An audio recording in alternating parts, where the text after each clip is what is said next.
Hi, I'm Wayne Brown, and this is another video from Yet They Resist. The only people qualified to get a good, high-paying professional job are white people. Really? What the heck is that? Now, I know that statement is a far-fetched statement, but a lot of people actually act that way when it comes down to hiring someone and putting people of color, or even a woman for that matter, in positions of power or in high-paying professional jobs. Now, I know that not every white person is a racist. For me to say that and even believe that, well, first of all, it would be a total lie. And it would totally be a dereliction of my thinking and how I behave and how I react. Just be a dereliction of duty, I would say. So I know that not every white person is a racist. But I would say this: where we are today and how people act today and their positions in life and what they think and what they believe, I would say that the vast majority of the white people in this country are still racist, even though they don't use the N-word. It's other things that they do that's a part of the system that basically discriminates against African Americans and other minorities, and a lot of sexism with respect to women. So really, for the most part, it's white men. It's also white women as well. But for the most part, most of those decisions are made by white men, and not all of them are, racist as well. So I just want to clarify that. But I want to give you an example of some about qualifications and working at a job. In 1985 actually, I was already out here in Southern California. The company that I worked for actually got put under receivership by the FSLIC, which is the Federal Savings and Loan Insurance Corporation, which is now defunct. I started looking for a job, even though I was still working at this particular bank, because I was working for a major bank. And I was looking for a job, and I ended up I went to a recruiter. And a recruiter, her name was Catherine. I'm not going to name her full name, even though I know her entire name. I still remember it. Catherine sent me on a job interview to be for assistant controller. I'm a CPA at this time, very qualified, okay? Big 8 accounting experience, and plus another year of accounting experience and audit experience here in Southern California at this major bank. Actually, the time was the major SNL, I should say, in Southern California. And so when I went to this company, she sent me to Bircher Company, which is a construction company here in Southern California. And that company is still around, by the way. So I went to interview for this job as assistant controller. And I talked to the controller at the time, and he was very pleased with me. And he basically told me that day he was going to hire me. But he was just going to run it by the chief financial officer. And the chief financial officer had already told him that the decision lied with him to make the decision, since the assistant controller will be working under him. And so I guess like a day or two passed, I got a call that from this controller who told me, said, Wayne, you need to come in. I already announced that you was going to be hired, but you need to come in and talk and have an interview with the chief financial officer. And he seemed to be a little perturbed by it. And he said he gave me the authority to do it, but I think you need to come in and he wants to meet with you and then interview with you. So I set up a time. I went in, and when I went to the interview, knowing that I already had the job, I sat down and I began to talk to him. And I'm looking at this man's face, and he looks like he never saw an African American before. I mean, it was like this look of like, this guy's a professional. This guy's a CPA, looking at me that way, almost like he couldn't quite believe it. So he began to question my qualifications. And he began to ask me questions about, had I ever worked for a construction company before? And I told him no. I said, but I audited construction companies before, so I understand it very well, along with other banks and other, Fortune 500 companies that I had audited before as well. And so he began to ask me simple rudimentary questions like, well, how would you book this? So he would give me a situation and ask me how I would book the transaction. Man, I'm a CPA. I understand this stuff. So I told him how we'll book it.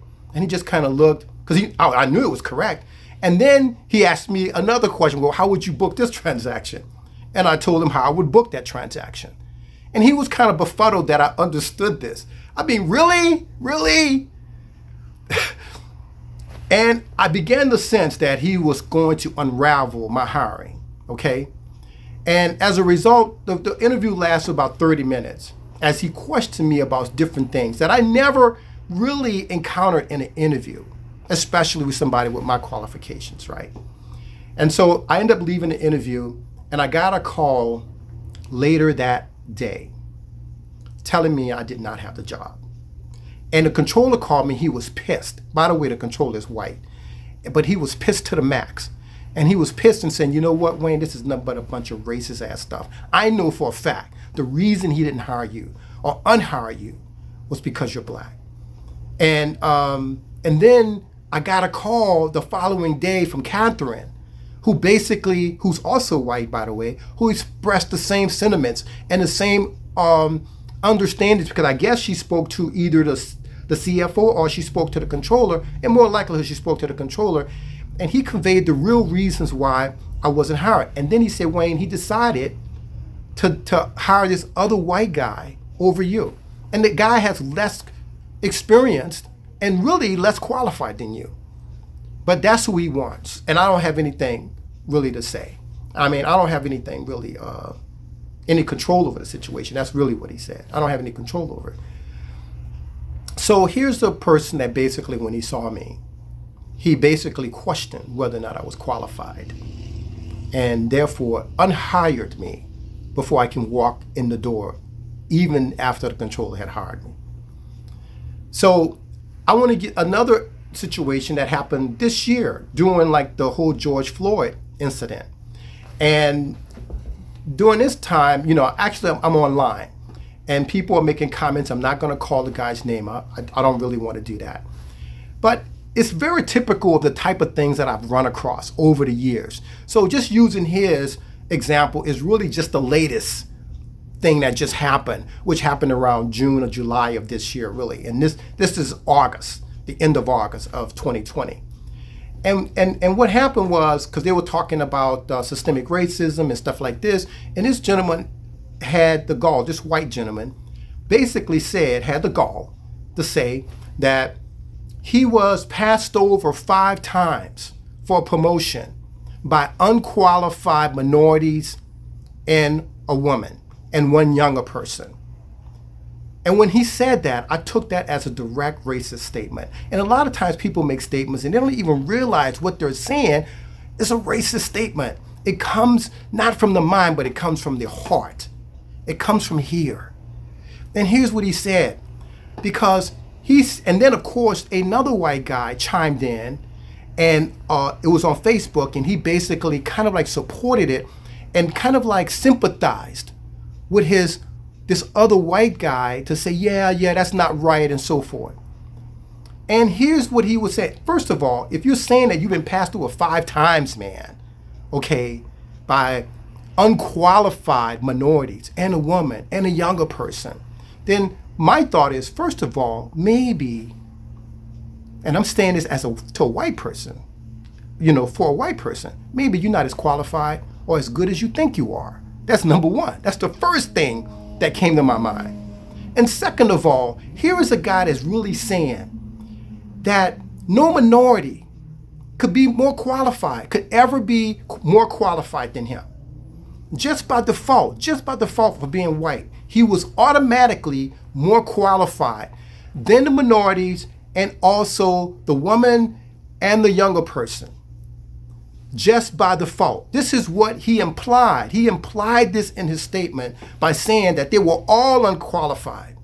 And I remember asking other people, when sitting down and talking to other white people as well, and I asked them, have they ever been discriminated against? And that was one of the most common things that they said. Not many, most of them say no. 95% of them say no. But the 5% who basically raise their hand and say they've been discriminated against, they'll always say something like reverse discrimination, or that the other person or the minority who was hired was somehow unqualified. That seems to be a common racist trope. that people have a tendency to bite into and buy into.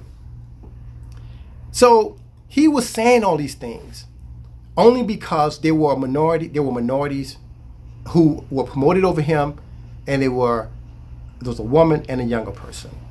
And he had to be, of course, unqualified because he didn't get the job, and they did.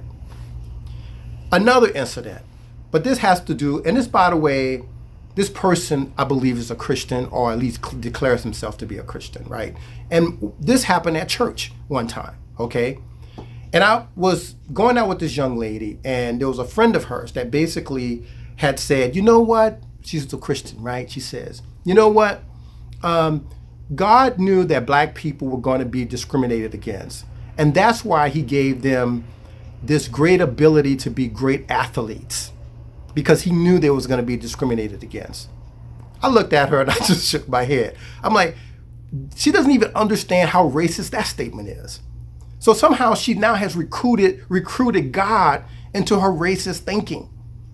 Somehow that the God of the universe, who made all man in his image, somehow made a lesser version of himself, and somehow therefore not only made a lesser version of himself, but made a less qualified version, or a person who he felt sorry for, and therefore he gave them better abilities to be better athletes. No, that is not the reason. The reason why African Americans have done extremely well in sports, because sports is by and large are objective. You know how it's objective? When you typically don't have judges. Sometimes when you have judges, it becomes subjective. But most sports are objective.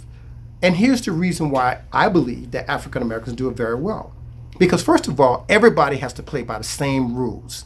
The football field is 100 yards for everybody. The football goalpost is 10 feet high for everybody. The basketball court is 94 feet long by 50 feet wide for everybody, and the basketball rim is 10 feet high for everyone. 100-yard meter is 100-yard distance. The distance for that is the same 100 yards for everyone. 100 meters for everyone. A 26.2 mile marathon is the same distance for everyone. So when there is an objective standard, African Americans do extremely well because we have the ability, we can think, we can do every single thing that any other person of any other ethnicity, including white people, that we can do. And not only we could do it just as good, a lot of times we could do it better. And so I'm not saying that African Americans do everything better, but a lot of us can. I'm not trying to claim any African superiority. I'm just saying we're not inferior, not by any stretch of the imagination, and we never have been. So, when it comes down to jobs and careers and so forth, and in people's thinking, a lot of times jobs are not objective. They are subjective, and it's subject to people's biases, prejudices, and really their racisms. And because we have and they buy into the system and all the propaganda and everything they've heard throughout their lives. And even when they've met African Americans or have black people around them who are professionals and so forth, they never even take that and say, I could learn from this, and not group all African Americans in the same and put them in the same boat. It's a sad but really a pathetic thing that we have to live with today. This also applies to sexist behaviors as well with women, with respect to all men, with respect to women. And I don't mean that all men are sexist. I'm just saying it applies to men with respect to women. So that's it for today. I just want to say thanks again for watching and listening. And if you haven't subscribed, I say this after every single video because I'm not sure when you're coming in. You might have seen the first video all the way through this one here, which is like the 5th or 6th video. And then, so I'm going to repeat. So if you haven't subscribed, I want you to hit the subscribe button down here. So that way, when I release the next video, you will be notified. And also I put a link there so you can hit that link and put in your email address. And so you can send me your email address. I'm not going to spam you, but what I will do is that if the platform is taken down for any reason, because somebody may not like what I'm saying, that I will set up my own platform. Because YouTube own the platform, but I own the content. And I just put it somewhere else. And I email you and tell you exactly where to find it. And I also, more importantly, I want you to leave your comments down below. And I would like for you, if you have a story that's similar, or even somewhere close to this, or anything pertaining to systemic racism and a subject that we're talking about right now during this time, I'd like you to leave that as well. And thanks again. I love you. God bless you. Take care. I'll see you again.